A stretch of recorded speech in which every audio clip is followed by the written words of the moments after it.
Turning to global efforts to curb North Korea's nuclear ambition, China submits its plans on how to implement sanctions on North Korea to the UN Security Council. The latest addition, coming from the regime's closest ally, raises the number of UN members who have done so to 35.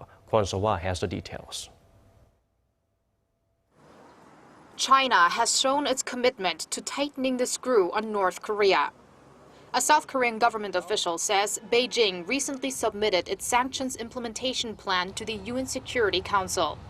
Although South Korea's foreign ministry says it has known that China handed the report in on the 20th of this month, it did not clearly state when Seoul was informed, nor did it elaborate on the contents of the report.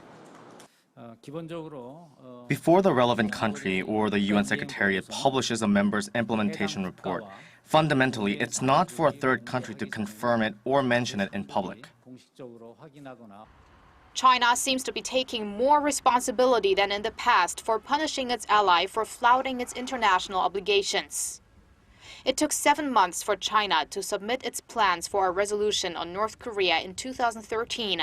This time, it was late by less than a month. The UN had called for the reports within 90 days of the adoption of Resolution 2270, which was imposed in March after North Korea's fourth nuclear test in January. So far, 35 out of more than 190 nations have submitted their reports. The reports will be translated into the UN's 6 official languages and posted on the UN homepage unless members specifically request otherwise.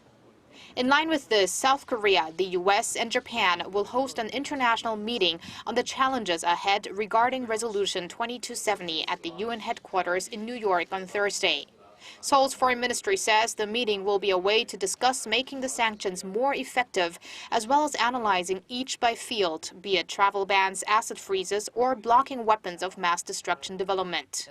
With the UN ambassadors of each country, UN officials, scholars, and business people all expected to participate, as one diplomatic source says, it won't be a small meeting.